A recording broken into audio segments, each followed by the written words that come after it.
Hey, how you doing there, Sizzle Chest? Find out next on Junk-Chew.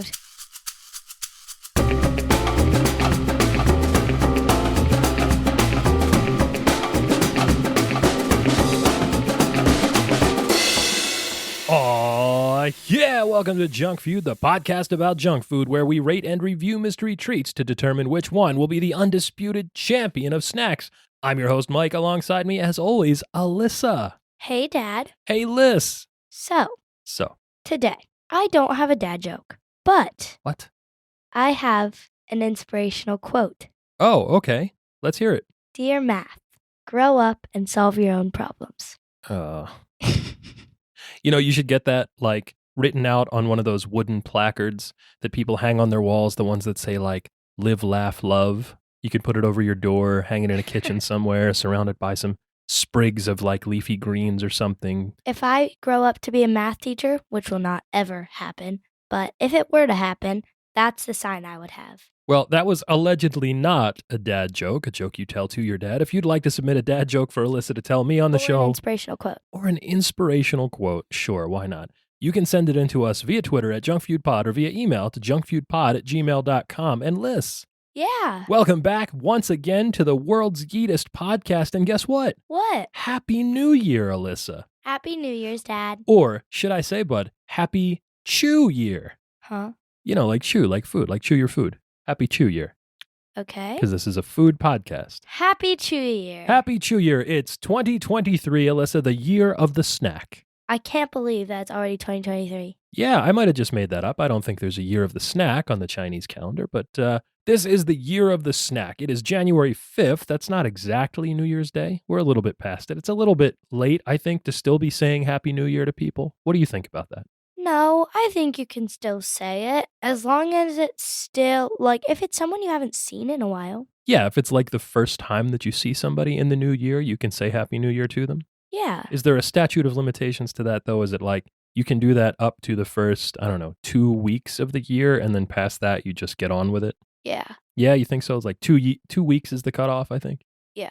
So if I saw you for the first time in March, I couldn't say, "Oh, Alyssa, so good to see you. Happy New Year." No. No, that wouldn't work, right? That would be weird. Yeah, that would definitely be weird. You know what's not weird, though? What? In the new year, Alyssa, it's time for people to make New Year's resolutions. Yes. That's right. Usually, New Year's resolutions, in a way, are about food lists. Yeah, get to the gym. Yeah, more precisely, eating less of it. People are making New Year's resolutions to eat less and move more. Workout gear is on sale in the stores. There are lots of people going out and joining the gym, and they're searching online for healthy recipes. But guess what? What? Not us, Alyssa. No, but No. I do have something. Okay. Last year, my friend's New Year's resolution was to be, was it vegetarian? Yeah, that's right. Vegetarian. And he has not eaten meat since the night before New Year's. Yeah, I'm really proud of Christian. He did a good job this year. I cannot believe it. It was pretty cool. He was finding new recipes to cook. He was helping his family make healthier choices. It was really great. It was really cool. Shout out to Christian. Yeah, you should eat some meat, though. Well, gotta get your protein. That's a nice spoiler for this week's snack that we'll talk about a little bit later. But right now, Liz, we are saying we are not making a New Year's resolution to eat less and move more. We are still out here eating snacks. And we will forever be. We will forever be eating snacks. We know that eating season is not over yet, Alyssa. There's still at least another month until the Super Bowl, so we're good. Yeah. Yeah, we're good. We're going to keep eating. And I guess we should talk about this because it just passed. We've talked about our snacking traditions around Halloween and Thanksgiving, Christmas Eve and Christmas. What are some of our snacking traditions for New Year's Eve? So, are we going to do what we did last year? Because last year we didn't see our family for New Year's because we were all sick. Right. Should I say what we usually have? Sure, go ahead. So, usually every New Year's Eve, we go to my cousin's house and they make a big snack board. Mm-hmm. And yeah. And your Uncle Brian makes this thing called beef cubes, which is, I don't really know exactly what the recipe is. I guess it's kind of similar to a Spanish-style ropa vieja, but it's more like an Italian recipe. It's chunks of beef in a slow cooker with a jar of I don't know that they're pickled peppers, but like hot cherry peppers, pepperoncinis, those kinds of things. And the vinegar from the pepper marinade, the brine really breaks down the meat, makes it really tender and soft. And it kind of cooks all night and it gets nice and chewy and very leaned out. Oh, it's really good. It is good. That's like the only time of the year that we have that. Mm-hmm. You know, when we're at home, we also have an appearance from Little Smokies list, the tiny cocktail weenies.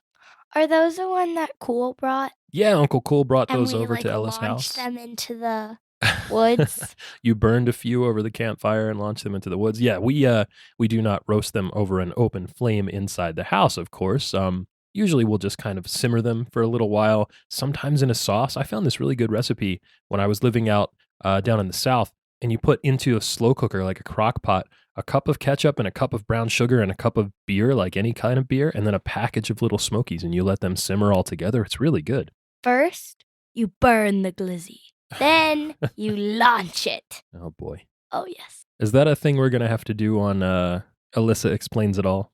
Glizzy. Have we talked about that before? No, but we don't really need to. No, and you know what we haven't talked about before, Alyssa? What? A very special place that is sort of the namesake for the theme of this month, this January, a very special place on the East Coast, specifically, Alyssa, where you can get snacks. Where? Do you know what I'm talking about? No. If you are from the Philadelphia area or have ever been there, you will know all about it. It is, Liz, Wawa. Wawa. Wawa, and this month is going to be our special tribute to Wawa. This is the month of January, but not for the next 4 weeks on this show. It'll be the month of Jawnuary. Jawnuary. Jawn, do you know why? Because jawn is a way of saying something like slang. That's what you've... That's right. Jawn is a Philadelphia slang word that has arisen around, I guess, sort of a regional dialect of African-American vernacular English. It's just another word to say a thing. This is a word that I heard quite a bit when I was in high school. Lots of people would just say, when you couldn't think of the thing you were saying, instead of saying like a whatchamacallit or whatever, you just say, that Jawn. Pass me that Jawn. I just say whatchamacallit. Yeah, that's a lot more syllables than just saying Jawn. What? Wait, let's compound. Okay. Whatchamacallit. How many was that? That was a lot. You were supposed to count.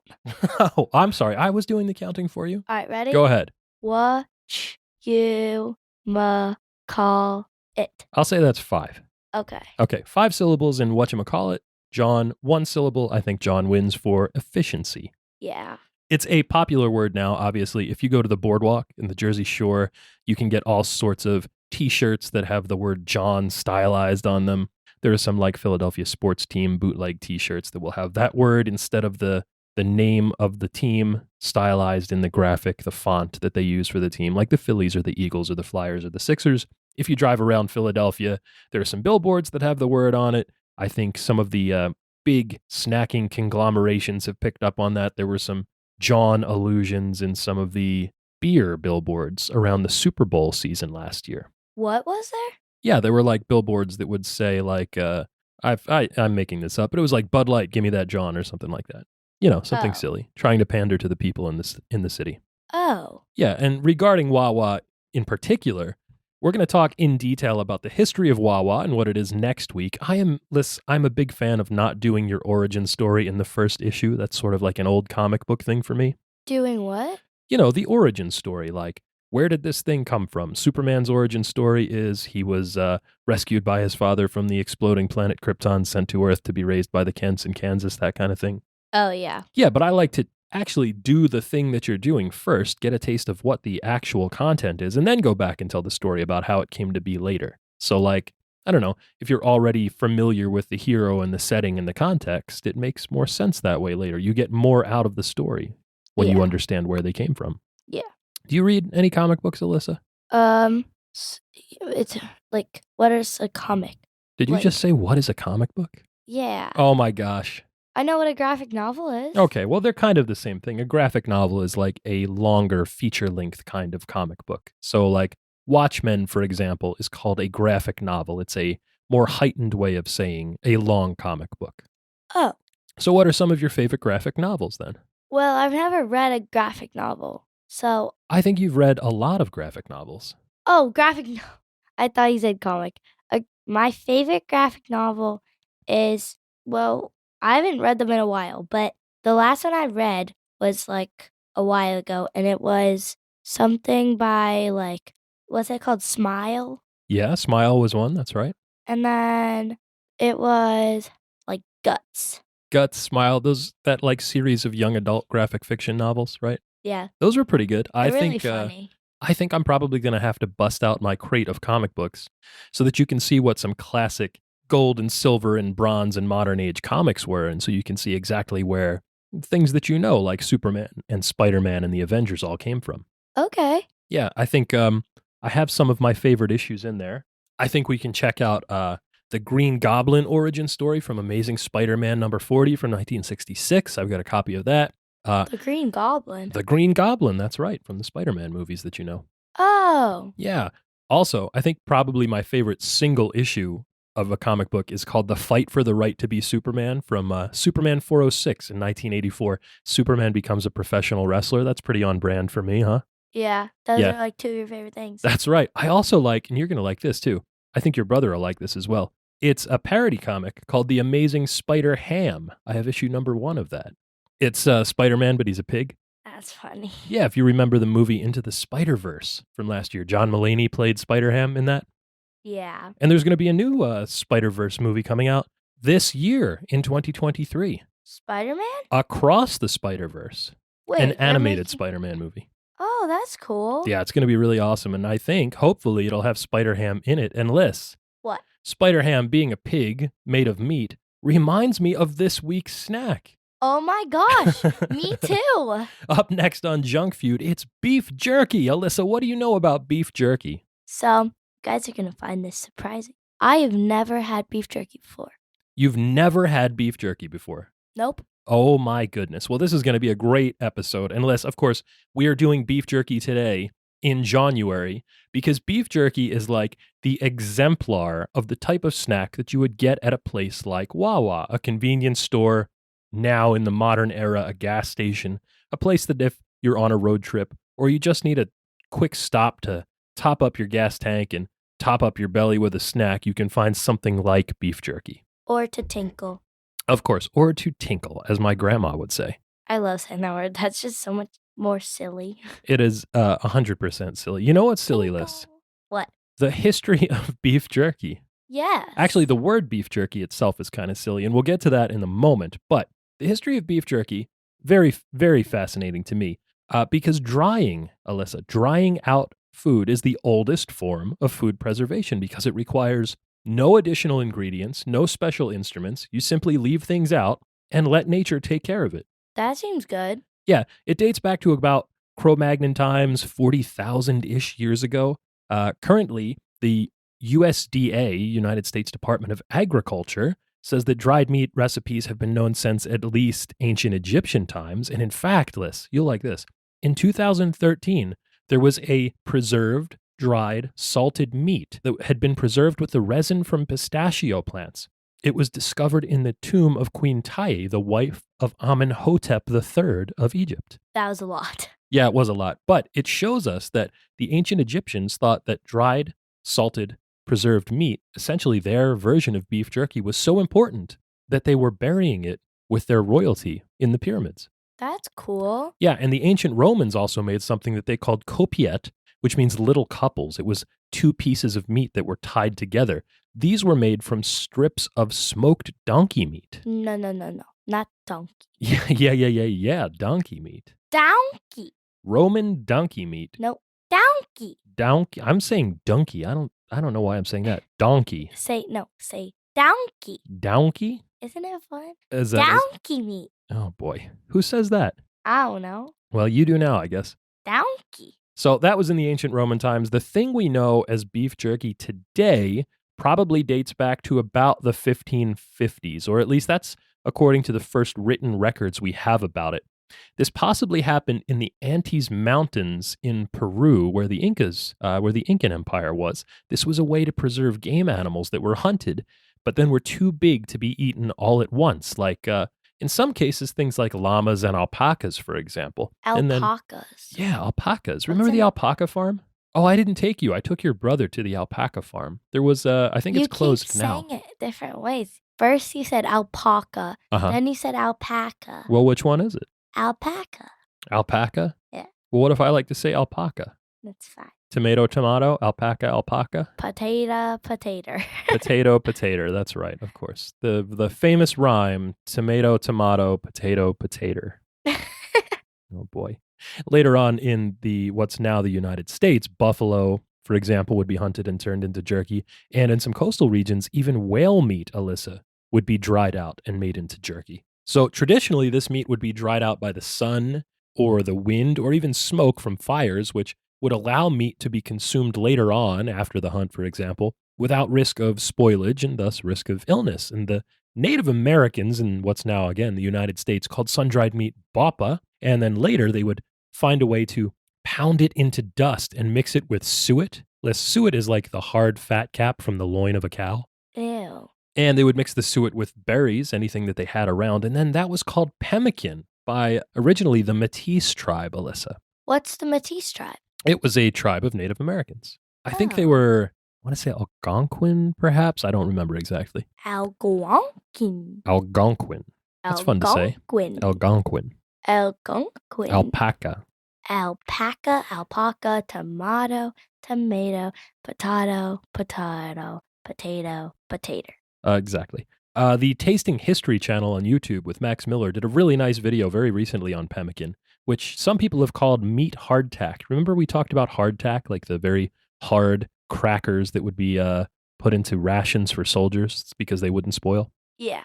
It was the same idea, but with meat, so that the meat wouldn't spoil. Later on, in about the 1820s, there were these cowboys, or cow hunters as they were called then, and they would carry around dried strips of beef to sustain them on long rides when they were out rustling cattle. Like the beefy roll. Not exactly like the beefy roll, but pretty similar. We're going to talk about the beefy roll in just a moment as well. Okay. The U.S. military itself added beef jerky to its emergency rations in 1918, and today the jerky industry in the United States of America alone accounts for billions of dollars, and about half of Americans say that they are consumers of beef jerky. Yeah. Now, we've been saying this word a lot, jerky. Why, Alyssa, do you think that this snack is called beef jerky? I have no clue. You have no clue. Like not one clue at all. Originally, we think beef jerky was called jerky because it came from the Spanish word charqui, which would describe dried meat. And that was from an original root like charque, which was something that was charred or burned. In this case, the food was being essentially cooked or burned or charred by the sun. The Peruvian Quechua word charqui means to burn meat, and we think that's where it comes from. As far as we can tell, the first recorded use of the actual word jerky, the way that we say it today, came on John Smith's map of Virginia in 1612. You know who John Smith is, right? No. Like John Smith from Pocahontas? No. Well, you'll probably learn about that in social studies. John Smith is an important historical figure in the history of the United States of America.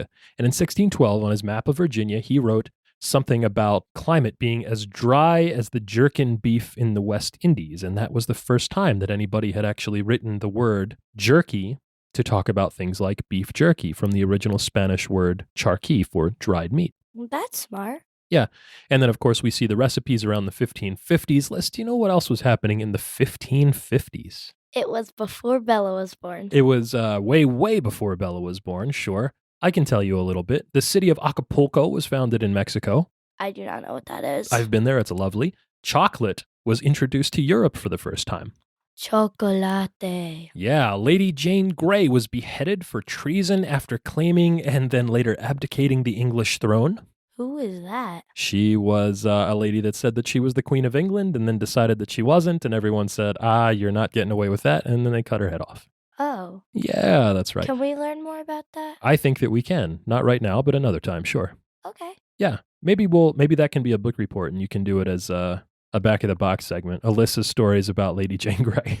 Oh, yes. Maybe we can turn that into a recurring segment where you tell us all about famous figures that were beheaded for treason, because there are quite a few.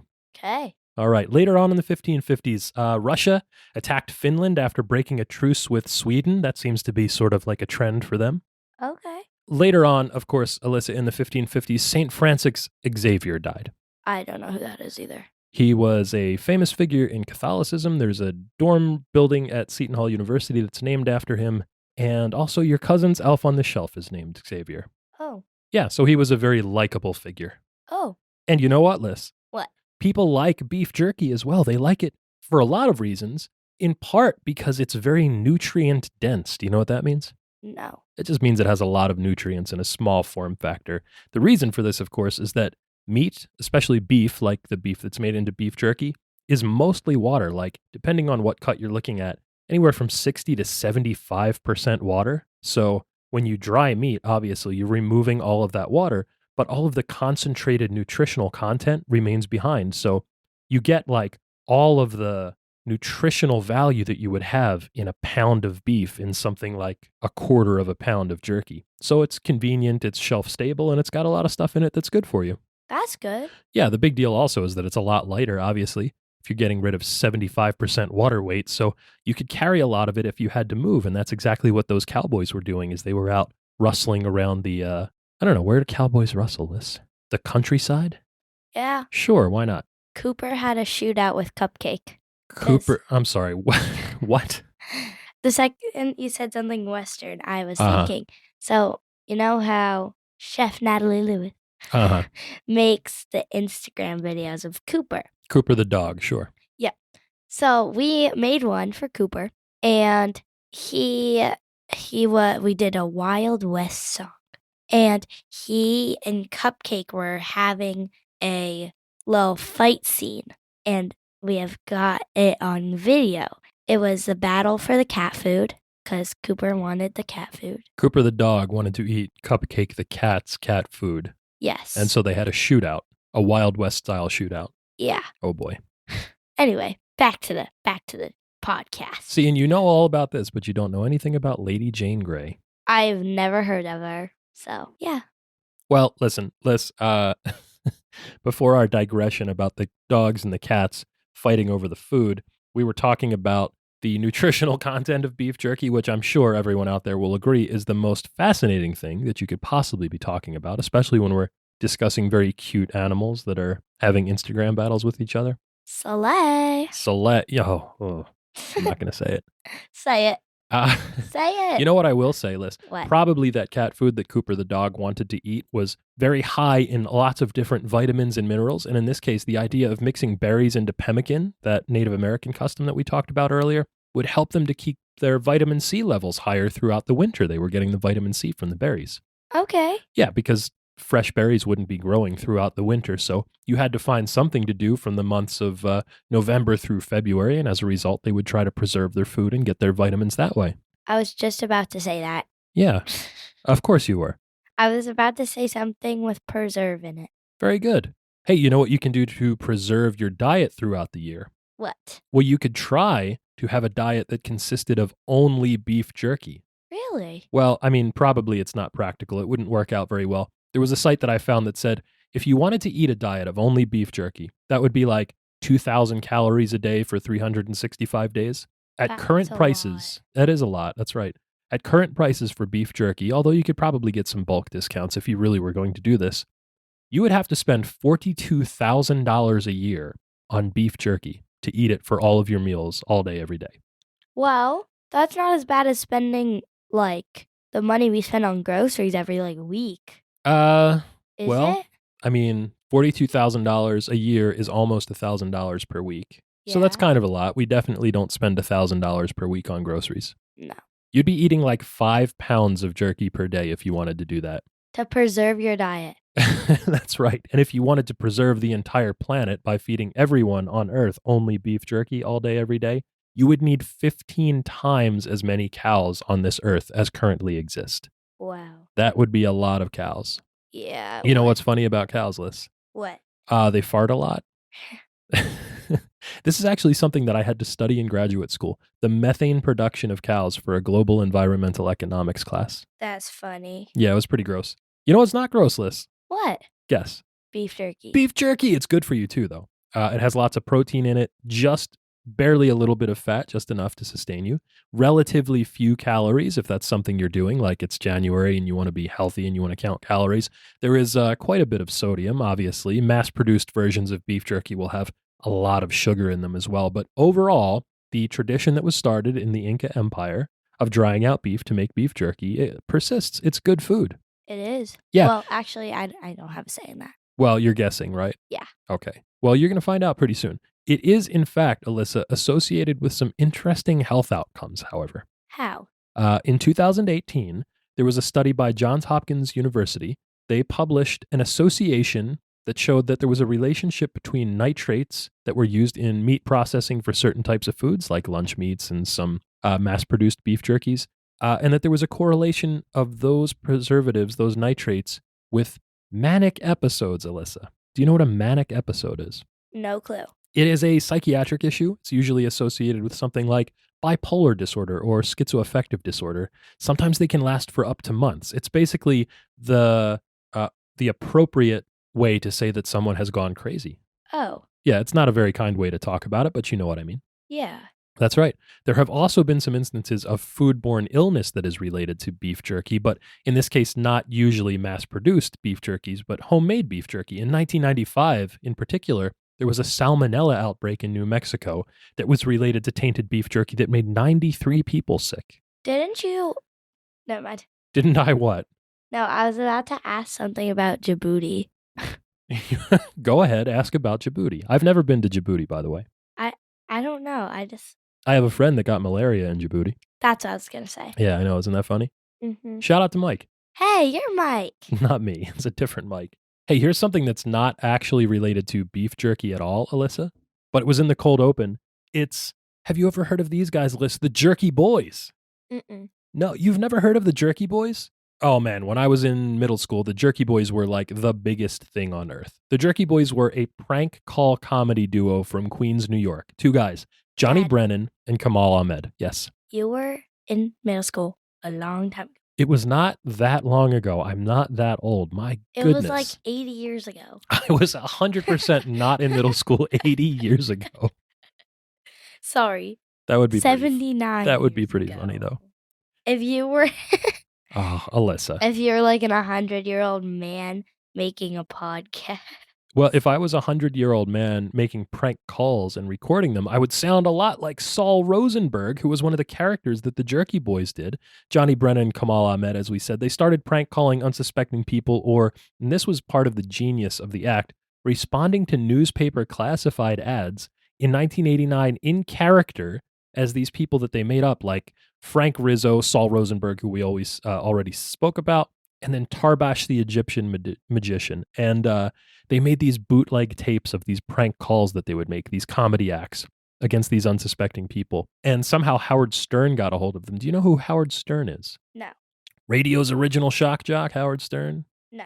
Well, Howard Stern is essentially a radio DJ who had a show where he would talk to people and interview folks and talk about stuff. And he was a little bit edgy, and people liked him for that. Mr. Grant, I think, still listens to Howard Stern like every day. So he's like emo. It's definitely not emo. He's very, very popular, though. And his endorsement of the Jerky Boys, him playing their bootleg tapes on his show, led to their own incredible popularity. Rolling Stone, you know what Rolling Stone magazine is, Alyssa? I know what the Rolling Stones are. What are the Rolling Stones? Go on. Musician band. A musician band. I mean, that's accurate. Sure. Yes. The Rolling Stones are musicians. They're a band. Rolling Stone magazine is a music periodical, a magazine about music. Probably the most popular one that there is. Rolling Stone said that the Jerky Boys were to prank calling what Steve Jobs was to the personal computer in a career retrospective that they had published about them. And that was kind of funny because the original album reviews of the Jerky Boys CDs were not very glowing in Rolling Stone when they first came out. But with the, what's the phrase that I'm searching for here? No clue. Well, in retrospect, they liked them quite a bit more, which I thought was kind of interesting. Everybody that I knew, Alyssa, in grade school had all of the Jerky Boys albums, and we all wanted to be prank callers. What a surprise. Well, this was in the days before things like caller ID. So if somebody called you on the phone, you don't know this, Alyssa, but there used to be these things called landlines before cell phones. I know what a landline is. Yeah. Well, there was no caller ID there were very few like speed dial or phone book options. So if the phone rang, you just went and picked it up because you had no idea who was on the other end. It could be anyone. Could be important. It could be nothing, but you Could be didn't Kim know. Possible. Why would it be Kim Possible? Why wouldn't it? A fictional character. Why wouldn't it? Well, you know what? I guess. I mean, if the Jerky Boys called you, it was essentially fictional characters calling you. Yeah. Probably their most popular fictional character was a guy named Frank Rizzo.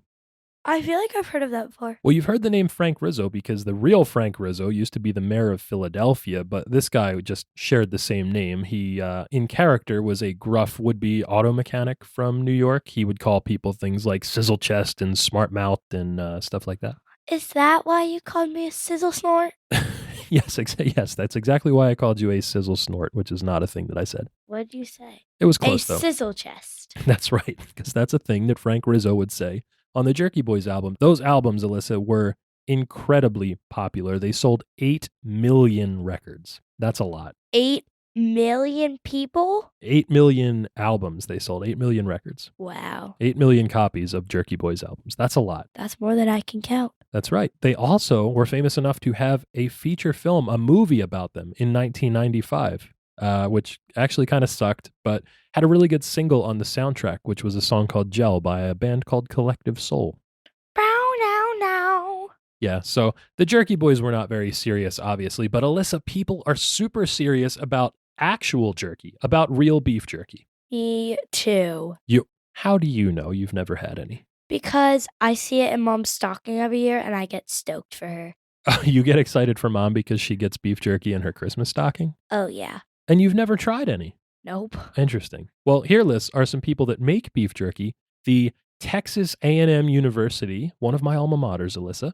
At that university, there is a place called the Rosenthal Meat Science and Technology Center, which is in their Department of Animal Science, and they have been producing, since the 1980s, Aggie brand beef jerky. Aggie brand. Yeah, you can get Texas A&M University branded beef jerky. There are thousands and thousands of small-scale beef jerky and other jerky manufacturers. There was one family locally here from New Jersey in a place called Medford that sent their jerky directly made in their kitchen to the Marine Corps in Iraq during the conflict there. Oh. And most every family has its own recipe for beef jerky, just like we've talked about. Everybody's got their own Chex Mix recipe. Have we ever made beef jerky? We have not made beef jerky yet. Do you know why? Why? Because we have never had a food dehydrator before. Remember, we're drying meat. You have to have a dehydrator or something like it. Oh, yeah. We could have made it in the oven. It's a little bit finicky and kind of messy, but now that air fryer that we have has a dehydrate function on it. So I think we can try it. That air fryer does everything. It is pretty versatile, isn't it? Like, how does it even do that? I don't know. It's pretty good. You know what, though? There's a guy that I work with who has a really, really good recipe for beef jerky. He makes some at home sometimes, and he brings it in, and it's just out of this world. Shout out to Theo, of course. Send us the recipe, man. I know. I'm going to ask for it when I go back to work. Liz, around the world, especially in this country, especially in touristy areas, you can find entire stores that are dedicated to jerky, and they'll claim that they have thousands of varieties from every different kind of animal you can imagine. Beef and pork and chicken and snake and alligator and all kinds of game animals. Anything that has some kind of meat on it can be turned into jerky, and as such, there are considerable options for what you can eat, and with all of those options, there are considerable opinions about what is good jerky and what is not. Dada. Yes, dear. Beef jonky. Beef junky? Jonky. Jonky, like jonky is what were you saying earlier? Jawn. Beef jonky. Oh, so if you were going to do like a Philadelphia branded beef jerky, it would be beef jonky. Yeah. Great callback. Nice job. But It's it's going to be a like- runner. Jawn and donkey. Yeah, I got it. Beef jonky. So since we're talking about Wawa and places like Wawa where you can buy beef jerkies, most serious jerky connoisseurs would consider gas station brands of jerky, the really mass-produced stuff, to be, they use this word, Alyssa, execrable. Do you know what that means? No clue. Excrement is like waste. So Oh, waste. execrable means it's crap. Oh. Yeah, they say that the flavor profile of gas station brand beef jerkies tastes of strange chemicals and societal collapse. Oh. Yeah, purists, the people that are like super into jerkies, they say that a jerky should taste like beef, salt, pepper, and umami with maybe some hickory smoke or some red pepper thrown in, and flavored jerkies are dishonest. Oh. I don't necessarily share that opinion, Alyssa. Oh. I think that almost any jerky can be good jerky. Well, that's equality, Dad. That's right. And I think that there are lots of people that share that opinion as well, because there are lots of different types of jerky and lots of people that like them. There's a website called bestbeefjerky.com, which is run by like one guy who reviews beef jerky, and he has reviewed more than 1,000 different types of beef jerkies and other types of jerkies too since 2008. He doesn't have one favorite, but he has a whole section on the site to jerkies that he's given 5 stars to, and there are lots of different types. There are whole muscle cut jerkies like what we're going to be trying today. There are chopped and formed, chunked and formed. There's an African jerky style called biltong. There's carne seca, cecina, energy-infused jerkies, grass-fed jerkies, halal meat sticks, organic jerkies, sugar-free jerkies. There's even, Alyssa, if you can believe this, vegan jerkies. Vegan jerky. Yeah, how would you make a vegan jerky? Vegetarian meat? Yeah, well, yeah, sure. You could use some of those like lab-grown meats or things like Impossible or Beyond meats. Christian said he had tried a vegetarian burger before, or like a vegan meat burger, and he said it was the worst thing he has ever had in his life. Oh, no. You know what? I had one of the Burger King Impossible Whoppers a couple weeks ago, and it wasn't that bad. Is that vegan? It's, so the way that I got it, I think was not vegan, was vegetarian, because it had cheese on it. But I think you might be able to get it vegan style there. That's cool. Yeah. There is also, listen, you'll enjoy this, a type of shredded beef jerky chew that comes in a little can, like it's a chewing tobacco. I mean, you don't have any context for what chewing tobacco is, but I know what tobacco is. You know what tobacco is, right? Good. No, it's not. But in this case, it's sort of like meat that's imitating the sort of like the configuration. That's a weird word to use for it, but the configuration of chewing tobacco in a little dip can. Unless there is sort of this weird subculture of foods that attempt to be tobacco products. There's beef jerky chew, obviously, which we just talked about. There's a bubble gum called Big League Chew. Have you seen that? Yeah, it's in a pouch with shreds. Gave that. I have some actually. Yeah, I like that a lot. I don't like it. You didn't like it? Uh-uh. See, you're not crazy about bubble gums, but when I was a kid, I think bubble gum is disgusting. Yeah, we definitely ate a lot of that when we played baseball. There are candy cigarettes, gum cigarettes. Do you remember the little gum cigarettes that had a paper wrapper on them? They were coated in powdered sugar inside, so if you blew on them, it would look like you were smoking and a cloud was coming out of it?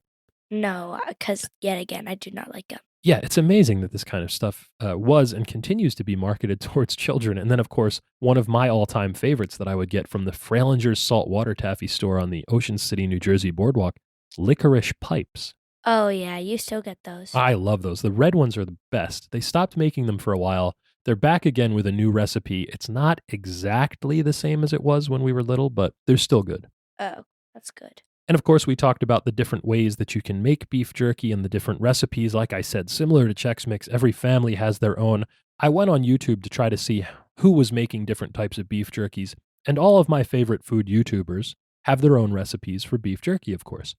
Glenn and Friends Cooking, for example, made a Dr. Pepper beef jerky, which was interesting. Bon Appetit has one. Food Wishes and Chef John have one. Franklin Barbecue, Aaron Franklin from Austin, Texas had one. And of course, Alton Brown has one, like he has a recipe for just about everything. Does he have a recipe for brown sugar candy canes? Brown sugar candy canes? What would a brown sugar candy cane be like? A candy cane coated in brown sugar?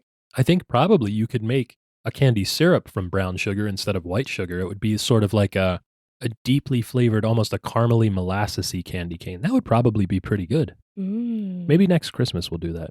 Okay. Next Snacksmas. Next Snacksmas. So the thing that most of these recipes have in common, Alyssa, to try to get you prepared for the flavor profile you're about to experience, is that mostly they're starting with a base of soy and Worcestershire sauce for umami flavors. And then they add salt and pepper and garlic powder and onion powder. And then from there, the seasonings are optional, but there are many of them. Some have brown sugar, some have red pepper flakes. Like I said, Glenn and Friends Cooking did a Dr. Pepper beef jerky. There are lots of interesting ingredient options, but the most common variety aside from an original is probably something like teriyaki. I love teriyaki. You like teriyaki food, don't you? We love to go to, what's the name of that Japanese restaurant that we go to? Fujiyama? Fujiyama, that's right. Shout out to Fujiyama. Oh, good stuff there. They make the best of it. Can we actually go there soon again? Yeah, sure. Why not? They're not that expensive, right? They're like just a little bit up there, though. Yeah, it's not bad. So Speaking of teriyaki varieties of beef jerky, with most mass produced gas station brand jerkies like you would find at Wawa, you can find a teriyaki flavor. And one in particular is from a manufacturer called Jack Link's. You've probably seen these in stores, Liz. Maybe. As far as I can tell, Jack Link's is probably the most popular mass produced beef jerky that's available in our markets. It's tough to say because there's not a whole lot of statistical information available to me about this. It is of the top 4 best sellers of jerky on Amazon. Jack Link's varieties are all 4 top best sellers. It's the #1 search result for beef jerky on Google. They do more than $1 billion in sales per year. Now, it doesn't necessarily mean that this brand is good. It just means that it's popular. And I found that there were lots of store brand jerky taste tests online. Jack Link's usually routinely ranks right in the middle. A lot of people say that it is a strangely wet or moist beef jerky. Is that bad? Well, if jerky is dried meat and the meat you're getting out of the bag is a little bit wet, probably it's not exactly what most consumers are looking for. So it's a little bit different, I think, in that regard. Oh. Mash.com, Good Mythical Morning, when they did their tests, they had it like right smack in the middle. Rhett and Link did their top 5 store-bought jerkies, and I think Jack Link's was number 3. What was their favorite? That's a good question. I don't remember exactly. It might have been Crave. Is that good? I don't know. I've never had it. We'll have to check it out, though. We'll go back to that one and revisit it later. Eater.com didn't like it at all. They said it was smoky cardboard that turned into mush when they chewed it. That doesn't sound promising. Yeah, that does not. No, and Paste Magazine had it towards the end of their list, too. They had it ranked number 7 out of the top 10 that they tried. Still, though, the company at least has an interesting story. It was founded in 1986 by, wait for it, Jack Link. Jack Link. So Jack Link's is an actual person. It's like a possessive apostrophe S there. I thought it was like the extreme fad of the 90s and early 2000s where they were saying like, Link's is sort of a slang term for sausages, and a dried meat product could be associated with a sausage. So I thought they were saying like, yo, these are jacked Links. Like it's all jacked up and extreme. Please stop. I know, but it's not. It's actually a guy named Jack Link who is using his great-grandfather's jerky recipes from the 1880s that had been passed down through generations in the North Woods of Wisconsin. Wow. Here's what you'll like about this, Alyssa. In 2014, the Jack Link's company acquired the European company that makes the Beefy XXL that we tried last week. The beefy roll. Yeah, so the stuff we're going to try today owns the stuff that we tried last week. Yeah, they bought those up because they were trying to expand into European markets and then go on towards global meat domination. Yeah. They are primarily known now for their advertisements on TV that are themed around messing with Sasquatch. Have you seen any of these? Messing with Sasquatch? No, but I love Sasquatches. Yeah, it's Sasquatch. like there's a Bigfoot out in the woods and he's just doing normal Bigfoot things and people are like teasing him or messing around with him. And then Oh, yeah. eventually he gets his comeuppance and steals their beef jerky, usually that kind of thing. Yeah. Alyssa, also this company celebrated Beef Jerky Day. Yes, there is a Beef Jerky Day. It's June 12th every year, with the construction of a thing that they called Meat Rushmore. Dad? Yeah. I think Beef Jerky Day should be on Mother and Father's Day. You think it should be on both Mother and Father's Day? The same day there would be 2 beef jerky days? Yeah. Well, if there was going to be a Beef Jerky Day on Father's Day, I would want to take a trip to see Meat Rushmore. It was a large-scale model that they constructed of the actual Mount Rushmore, and it was coated in 1,600 pounds of beef jerky. My gosh. Yeah, I think if we went to see that on Father's Day, that would be my favorite thing. We would do that Father's Day. I know exactly where you're going with Where this. am I going with this? Now it's my favorite part of the show. And now it's time for my favorite part of the show. Alyssa reads the ingredients. So this should be a fairly simple one because it's just dried meat with flavorings, right? Sure. All right, go ahead. Beef, water, sugar, brown sugar contains 2% or less of sea salt. Salt, soy, wheat, soybean salt, hydrolyzed corn protein, yeast extract, flavors, maltodextrin, cultured celery extract, beef stock, pineapple powder, and citric acid. Yeah, there's some interesting stuff in there, right? So we would expect beef, obviously, is the #1 ingredient. Then there's water because you have to make the marinade that the beef goes in. Most of the marinade is sugar, as you see there. And then there's a lot of flavorings, the stuff you would expect, salt and soy sauce. The corn protein in Celery extract. yeah, celery extract as well. Celery has a pretty prominent flavor, but then right down at the bottom, you see things like pineapple powder and citric acid. That's kind of interesting, isn't it? Yeah. I'm excited to In see the what that tastes like. 1800s, they had pineapple powder. No, I don't think so. That was well, I guess they probably could have, but I would liken to guess that the original recipe either had pineapple juice in it or that was something that was added later in manufacturing. Yeah, probably. I think in the 1880s, probably, I don't know exactly what the time frame is for this, but a pineapple used to be a symbol of status, Alyssa. Did you know that?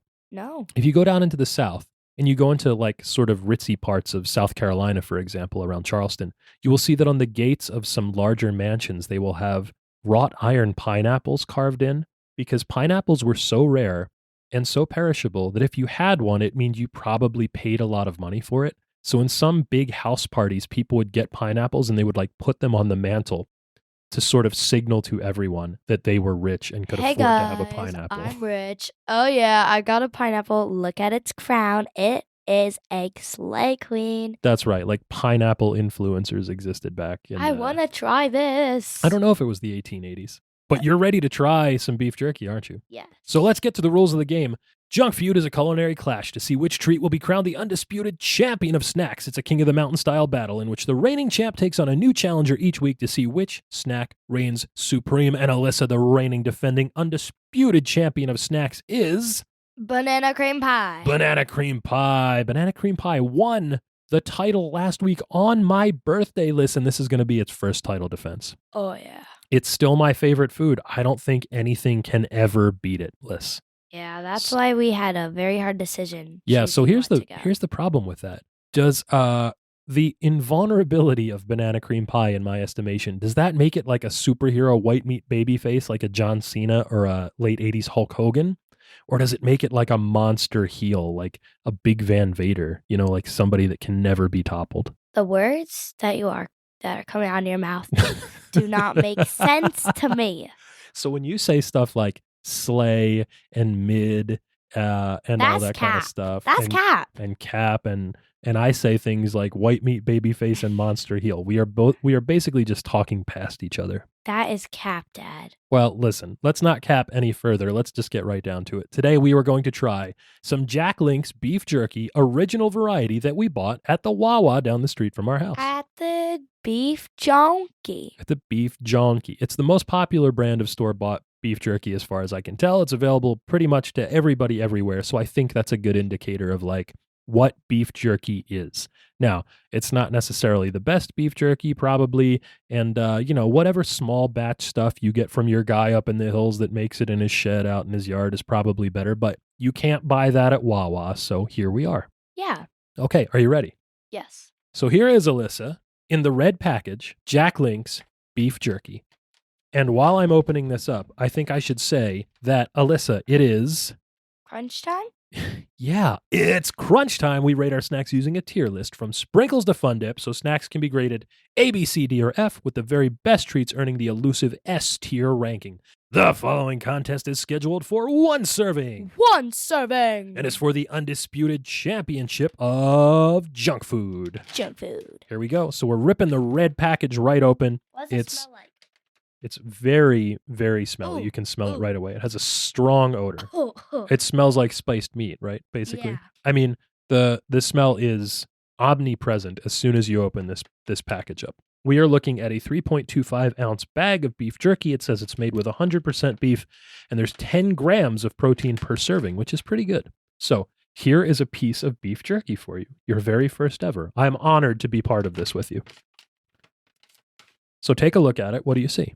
I see meat. Yeah, it looks like a strip of very red, quite dry meat, right? You can see the meat fibers running down. I don't think it feels wet. So I'll say that in comparison to other beef jerkies that I've had in the past, and I've had a fair amount, Jack Link's is usually a very moist, very tender jerky, comparatively. Jerkies that you will get from, people's recipes or small batches will usually be very dry, very chewy, sometimes so dry that they're a little bit crumbly. Dad, So you can't just leave food in my hand and not let me eat it. I'm sorry, go ahead, take a bite, dig in. Oh, it's hard. Yeah, so the thing about jerky is that it's dried meat, so it's very chewy, obviously. I will say this is fairly tender as far as jerkies go. it's got a very, very sweet flavor profile. You can really get the sugar coming across. And you are thinking very hard about this.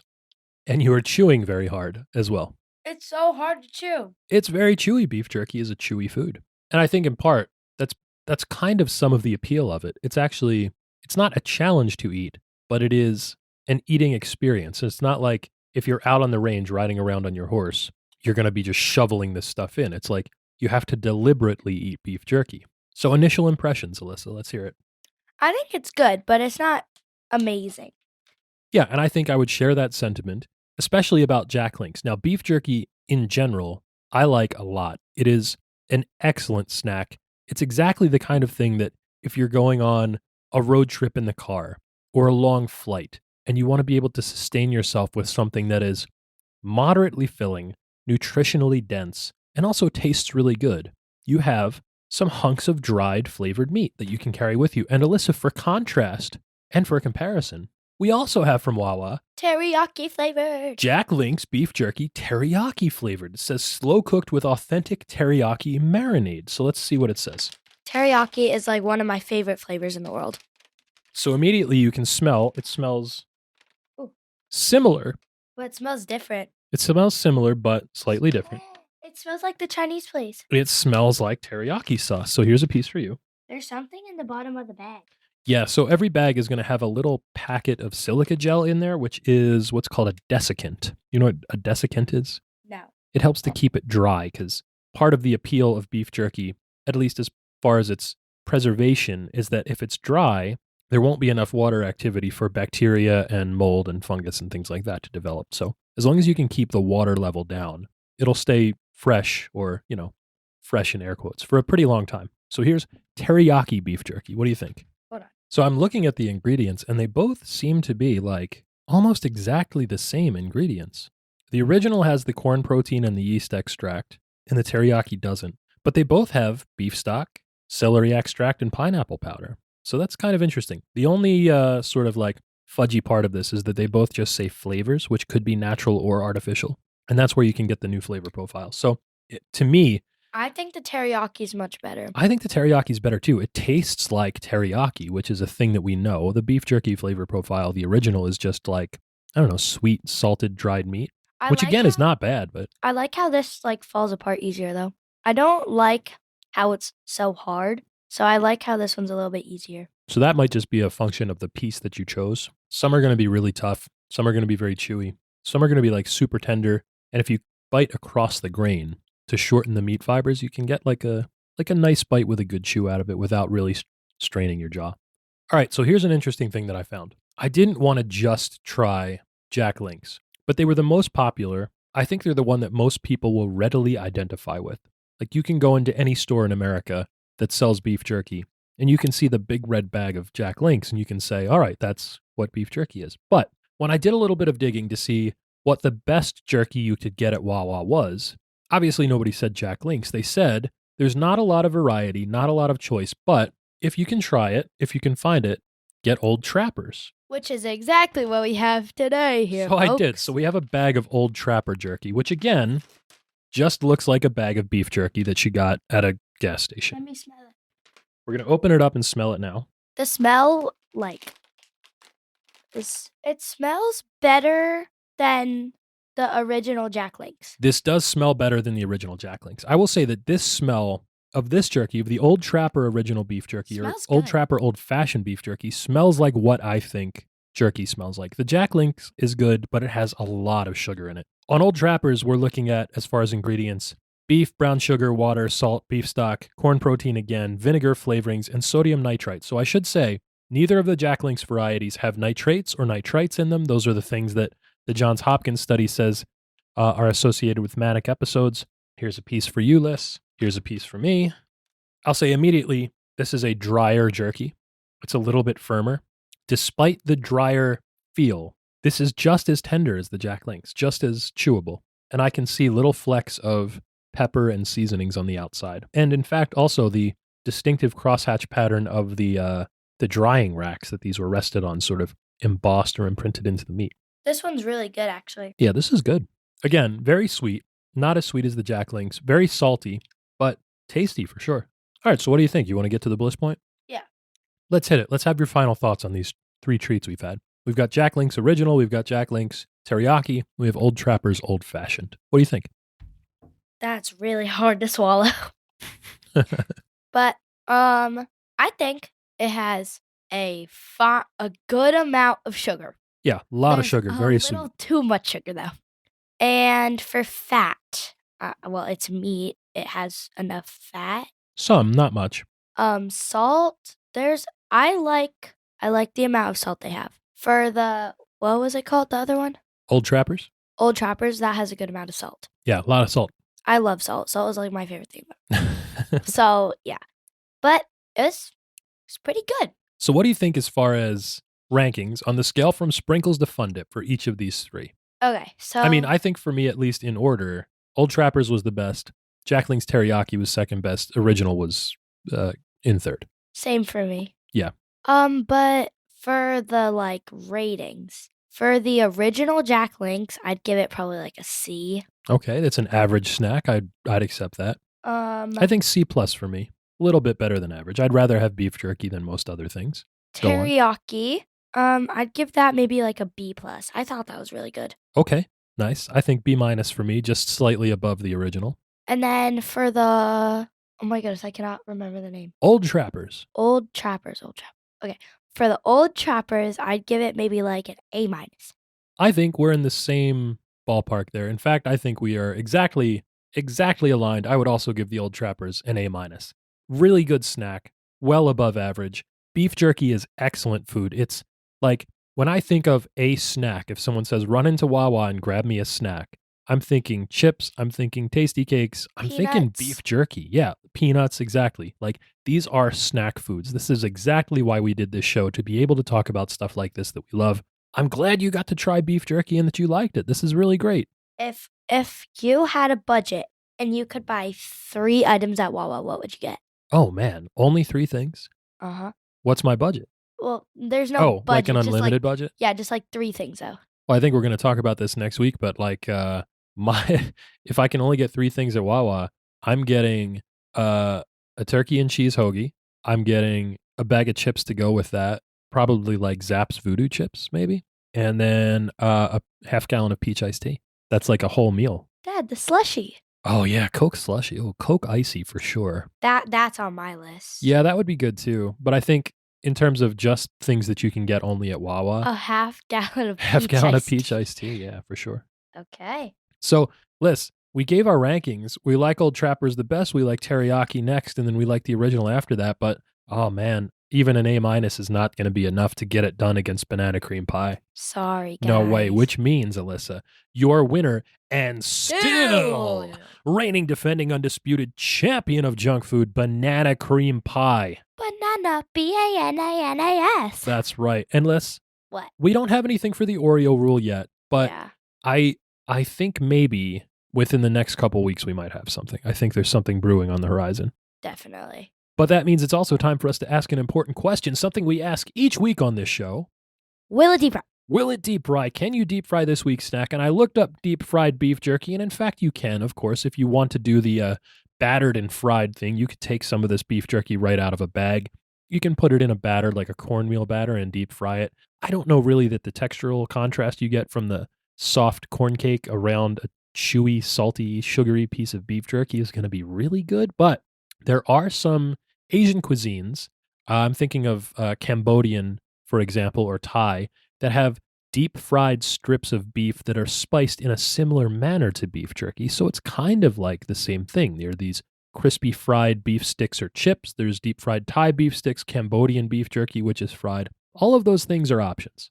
Yep. You know what's an option for us? Going to bed. Yes, always, of course. But right now, checking out the back of the box, a weekly segment where we play a little game. Alyssa, would you like to play a game? Yes. This week's segment is, in keeping with the times, New Year's Resol-CHEW-tions. Ha Ha ha. Liz, on New Year's Resol-CHEW-tions, we talk about the upcoming year in snacks and some of the things that we're looking forward to. And I think we should say, as part of our origin story, like we discussed earlier, last year, our legit, no-fooling New Year's resolution was to make a podcast. And guess what? We did it. We did it. We're very proud of this show. It is absolutely absurd that we treat such silly things as prepackaged snacks with the intense seriousness that we do, but that's the gimmick for the show. Whatever. Yeah, whatever. I love it. This is so much fun. Yeah, So- you're gonna hate on us treating like food like our own child. You can back off. Yeah, well, Liz, What? as I chew some more of this beef jerky here, what are your New Year's resolutions for 2023? Any food-related resolutions? No food related, but I do have some candle cast resolutions. Okay, let's hear it. So, up next on Alyssa and Ella's candle cast. Oh, it's Alyssa and Ella's Candlecast now. Yes. So, Wow. Ella is my best friend. We talk about her a lot, and after talking about the candle cast, I wanted a friend to do it with because my dad has no interest in talking about candles for at least 15 minutes. Yeah, I don't know anything about candles. So, Ella has agreed to do it with me. Well, that's a heck of a New Year's Resol-CHEW-tion, Alyssa. So in 2023, be on the lookout for Alyssa and Ella's Candlecast coming to a podcasting device near you, I guess. Yeah. That's great. You know what? What's yours? What's yours, Dad? I think that my New Year's Resol-CHEW-tion this year is to try and expand my horizons beyond just, the same old crunchy salt that I eat every year. I love Cool Ranch Doritos. Usually when I go to the store, I'll reach for a bag of those. I want to try some new stuff this year. We try a lot of new things on the show, but it's mostly things that I'm already familiar with. So this year, 2023, on the show, in real life, I'm going to branch out a little bit. I'm going to try some new snacks that I wouldn't have tried otherwise. And that means I'm going to try some stuff that I think probably I won't like. Oh, that's going to be funny. Yeah, so We could have those for some back of the box segments. that would be like, we could extend the Try Hard series for sure. Liz, I don't know if you know this or not, but I don't really have much of a taste for seafood. I don't really like fishy things. Oh, me either. I do not like seafood. But here's the thing. I really want to because there's like a whole world out there of maritime delights that I'm just not partaking in because I don't really enjoy the taste. But I know that my tastes change as I get older. I didn't eat eggs until I was in high school, but now I love them. I eat them all the time. I think that one day I'm going to try something that I've never liked before, and it's just going to click for me and I'm going to like it. So I will continue to try seafood. I'll continue to try foods that I don't think that I like. This is going to be the year that we branch out and really do a lot more of that. I will continue to dislike mushrooms for a while, probably. You know what? I'm with you on that. I did not like mushrooms until very recently, probably within like the last 5 to 10 years. A friend of the show, Jim, always gets mushrooms on his pizza whenever we go out for pizza together. It's still not my preferred way to eat them, but like we've put mushrooms, just regular white button mushrooms on the smoker outdoors, and they're fantastic there. We can get them really dark and chewy if we roast them for a long time. We put them in the beef bourguignon, like the really fancy beef stew that we make, and they're excellent in there. I've been using dried mushrooms in cooking a lot lately, so some of these things are working for me. It's just taken me a while to get there. Decades in some cases. Dad, you know what's working for me? Getting to the listener mail. Ending the show. Yes. Oh, this podcast should reach you in excellent condition, satisfaction guaranteed, or your money back. If you've got a question for us, you can write to the address on the label. That's junkfoodpod@gmail.com. Any final thoughts before we go, Liz? Nope. I've asked you this like a dozen times, and every time you just say nope. Well, that's what I've got for you, Dad. Happy New Year's. Happy Chew Year, everybody. This podcast has contained your recommended daily allowance of fun. For more, go to Twitter, Instagram, TikTok, or wherever you choose to be social and find us at JunkFoodPod. You can stream with us on Twitch, watch fun-sized snack reviews on YouTube, buy merch on TeePublic, and fund us on Patreon at JunkFoodPod for exclusive plays.